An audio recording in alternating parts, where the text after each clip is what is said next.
தேவனுடைய பரிசுத்த நாமத்திற்கு மகிமை உண்டாவதாக. கிறிஸ்துவுக்குள் அன்பார்ந்த சகோதர சகோதரிகளே, நண்பர்களே, ஆண்டவரும் அருமை இரட்சகருமான இயேசு கிறிஸ்துவின் இனிய நாமத்தில் உங்கள் அனைவருக்கும் எனது அன்பின் புத்தாண்டு வாழ்த்துதல்கள். 2026 ஆண்டின் முதல் நாளிலே உங்களை மனமாற வாழ்த்தி ஆசீர்வதிக்கிறேன். வாக்குத்தத்த வசனம் யோவேல் 2:21. தேசமே பயப்படாதே, மகிழ்ந்து களி கூறு, கர்த்தர் பெரிய காரியங்களை செய்வார். எரேமியா 31:14. என் ஜனங்கள் நான் அளிக்கும் நன்மையினால் திருப்தியாவார்கள். நீ எகிப்து தேசத்திலிருந்து புறப்பட்ட நாளில் நடந்தது போல உன்னை அதிசயங்களை காண பண்ணுவேன். ஏற்ற காலத்திலே ஆசீர்வாதமான மழை பெய்யும்.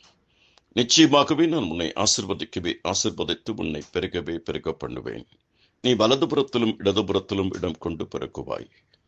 கர்த்தர் உன் ஆக்கினைகளை அகற்றி உன் சத்துருக்களை விலக்கினார். இஸ்ரவேலின் ராஜாவாக்கிய கர்த்தர் உன் நடுவில் இருக்கிறார். இனி தீங்கை காணாதிருப்பாய்.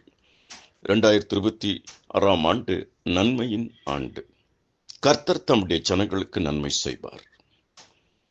என் ஜனங்கள் ஒருபோதும் வெட்கப்பட்டு போவதில்லை. தேவரீர் நல்லவரும் நன்மை செய்கிறவருமாக இருக்கிறார். தேசமே பயப்படாதே, மகிழ்ந்து களி கூறு, கர்த்தர் பெரிய காரியங்களை செய்வார். தேசமே என்றால் கர்த்தருடைய ஜனம். கர்த்தருடைய ஜனத்தை பார்த்து கர்த்தர் சொல்லுகிறார், பயப்படாதே.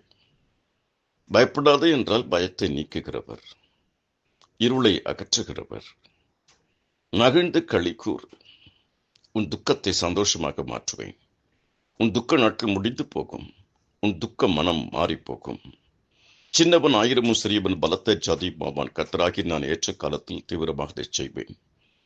கர்த்தர் பெரிய காரியங்களை செய்வார். இந்த ஆண்டு கர்த்தர் தம்முடைய ஜனங்களுக்கு பெரிய காரியங்களை செய்வார். திறந்த வாசகம் எனக்கு முன்பாக வைத்திருக்கிறேன், ஒருவனும் அதை பூட்ட மாட்டான். இதோ நான் புதிய காரியத்தை செய்கிறேன், அதை இப்பொழுதே தோன்றும். வனாந்திரத்தில் வழியும் அவாந்திரவழியில் ஆறுகளை உண்டாக்குவேன். நீ என் ஜனம் என்று சொல்வதற்காக என் வார்த்தை உன் வாயில் அருளி என் கரத்தை நீளினால் உன்னை மறைக்கிறேன். உன் வெட்கத்துக்கு பதிலாக இரட்டத்தனையான பலன் வரும்.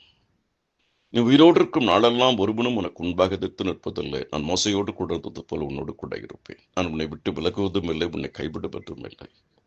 இந்த ஆண்டு அதிகமாக ஜெபியுங்கள், அதிகமாக தேவனை நேசியுங்கள், வேதத்தை வாசியுங்கள், நன்மை செய்யுங்கள், ஊழியம் செய்யுங்கள். கர்த்தர் தாமே உங்கள் ஒவ்வொருவரையும் அபரிமிதமாக ஆசீர்வதிப்பாராக. உங்கள் அனைவருக்காக ஜெபித்திருக்கிறேன், தொடர்ந்து ஜெபிப்பேன். தேவ கிருபை உங்களை ஆள்வதாக. பயப்படாதே, நான் உன்னுடன்